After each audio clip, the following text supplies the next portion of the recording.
ജമ്മു കാശ്മീരിൽ 3 ഘട്ടമായി നടന്ന വോട്ടെടുപ്പ് പൂർത്തിയായിരിക്കുന്നു. സമാധാനപരമായി 3 ഘട്ടങ്ങളിലും ഭേദപ്പെട്ട പോളിംഗ് രേഖപ്പെടുത്തുമ്പോൾ സംസ്ഥാനത്ത് ജനാധിപത്യം പുലരുകയാണ്.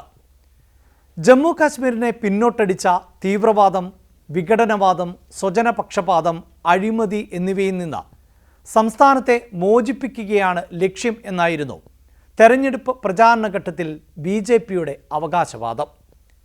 എല്ലാ വിഭാഗങ്ങളുടെയും അവകാശങ്ങൾ സംരക്ഷിക്കാൻ സർക്കാരിനെ രൂപീകരിക്കണം എന്നും അതിനായി എല്ലാവരും വോട്ട് ചെയ്യണം എന്നും BJP പറഞ്ഞു. ജമ്മു കാശ്മീരിൽ ടൂറിസം, വിദ്യാഭ്യാസം, തൊഴിൽ, വികസനം എന്നിവയ്ക്കായി എല്ലാവരും വോട്ട് രേഖപ്പെടുത്തണമെന്നും BJP ജനങ്ങളോട് ആവശ്യപ്പെട്ടു. 3 ഘട്ടങ്ങളിൽ ആയാണ് ജമ്മു കാശ്മീരിൽ വോട്ടെടുപ്പ് പൂർത്തിയായിട്ടുള്ളത്.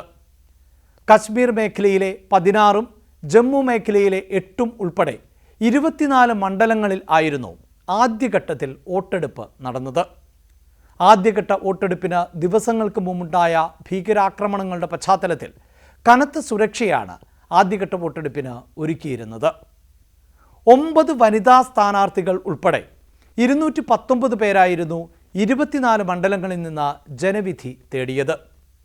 ഇതിൽ 90 പേർ സ്വതന്ത്ര സ്ഥാനാർത്ഥികളും ആയിരുന്നു. CPIM കേന്ദ്ര കമ്മിറ്റി അംഗം Muhammad Yusuf Tarigami, AICC general secretary Ghulam Ahmad Mir, PDP നേതാവ് മെഹബൂബ മുഫ്തിയുടെ മകൾ ഇൽത്തിജ മുഫ്തി തുടങ്ങിയവരായിരുന്നു ആദ്യഘട്ടത്തിൽ ജനവിധി തേടിയ പ്രമുഖർ. ഒരു പതിറ്റാണ്ടിന് ശേഷം നടന്ന തെരഞ്ഞെടുപ്പിൻ്റെ തുടക്കത്തിൽ തന്നെ വോട്ടർമാരുടെ മികച്ച പ്രതികരണം ആയിരുന്നു രേഖപ്പെടുത്തിയത്. 61.13% പേർ ആദ്യഘട്ടത്തിൽ വോട്ട് രേഖപ്പെടുത്തി. 6 ജില്ലകളിലായി 26 മണ്ഡലങ്ങളിലാണ് രണ്ടാം ഘട്ടത്തിൽ വോട്ടെടുപ്പ് നടന്നത്. രണ്ടാം ഘട്ടത്തിൽ എന്നാൽ പോളിംഗ് ശതമാനത്തിൽ നേരിയ കുറവുണ്ടായി. 56.79% പോളിംഗ് ആയിരുന്നു രണ്ടാം ഘട്ടത്തിൽ രേഖപ്പെടുത്തിയത്. 239 സ്ഥാനാർത്ഥികളാണ് ഈ ഘട്ടത്തിൽ ജനവിധി തേടിയത്.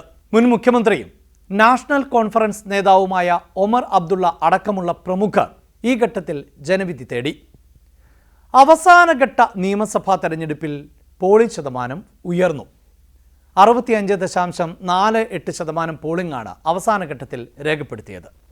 സജ്ജദ് ലോൺ ഉൾപ്പെടെ 415 പ്രമുഖർ ജനവിധി തേടി. 40 മണ്ഡലങ്ങളിലേക്ക് നടന്ന വോട്ടെടുപ്പിൽ പാകിസ്ഥാനിൽ നിന്ന് അഭയാർത്ഥികളായി എത്തിയ വാൽമീകി സമാജിനും ഗൂർഖ വിഭാഗത്തിനും വോട്ടവകാശം ലഭിച്ചിരുന്നു.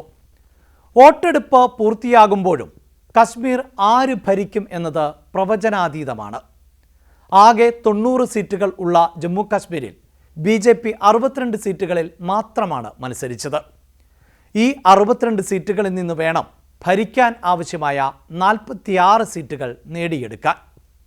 കശ്മീർ BJP ഭരിക്കും എന്നാണ് പ്രധാനമന്ത്രി നരേന്ദ്രമോദി ഉറപ്പിച്ചു പറയുന്നത്. എന്നാൽ BJPക്ക് മറ്റു ചില പ്ലാനുകൾ കൂടിയുണ്ട്.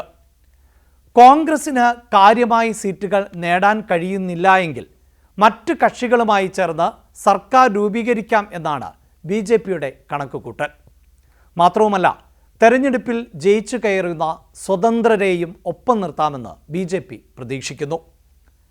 2014 BJPയുമായി ചേർന്ന് സർക്കാർ ഉണ്ടാക്കിയ PDP ഒരു കാരണവശാലും BJPയുമായി കൈകോർക്കില്ല എന്ന് വ്യക്തമാക്കിയിട്ടുണ്ട്.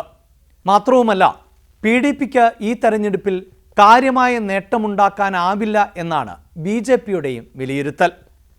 കോൺഗ്രസ്, നാഷണൽ കോൺഫറൻസ് സഖ്യം തങ്ങളുടെ ഉപാധികൾ അംഗീകരിച്ചാൽ മുന്നണിയുമായി സഹകരിക്കും എന്ന് PDP നേതാവ് മെഹബൂബ മുഫ്തി വ്യക്തമാക്കിയിട്ടുണ്ട്. ദേശീയ തലത്തിൽ ഇന്ത്യ സഖ്യത്തിൻ്റെ ഭാഗമായ PDPയാണ് കശ്മീരിൽ ഈ നിലപാട് സ്വീകരിച്ചിരിക്കുന്നത് എന്നതും ശ്രദ്ധേയമാണ്. ജമ്മു കാശ്മീരിലെ ഇന്ത്യ സഖ്യത്തിൽ National Conference, Congress, CPIM, Jammu Kashmir Panthers Party എന്നിവരാണ് അംഗങ്ങൾ. ഇതിൽ നാഷണൽ കോൺഫറൻസ് 51 സീറ്റുകളിലും കോൺഗ്രസ് 32 സീറ്റുകളിലും CPIM, പാന്തേഴ്സ് പാർട്ടി എന്നിവ ഓരോ സീറ്റിലുമാണ് മത്സരിച്ചത്. 5 സീറ്റുകളിൽ സൗഹൃദ മത്സരം ആയിരുന്നു. തെരഞ്ഞെടുപ്പ് ഫലം വന്ന ശേഷം ജമ്മു കാശ്മീരിലെ രാഷ്ട്രീയ സമവാക്യങ്ങൾ മാറി മറിയുമോ എന്ന് കാത്തിരുന്ന് കാണണം. എന്തായാലും ഒന്നുറപ്പാണ്: ജമ്മു കാശ്മീരിൽ ജനാധിപത്യം പുലരാനാണ് ജനങ്ങൾ ആഗ്രഹിക്കുന്നത്. അതാണ് ജമ്മു കാശ്മീരിലെ ഭേദപ്പെട്ട പോളിംഗ് അടിവരയിടുന്നത്.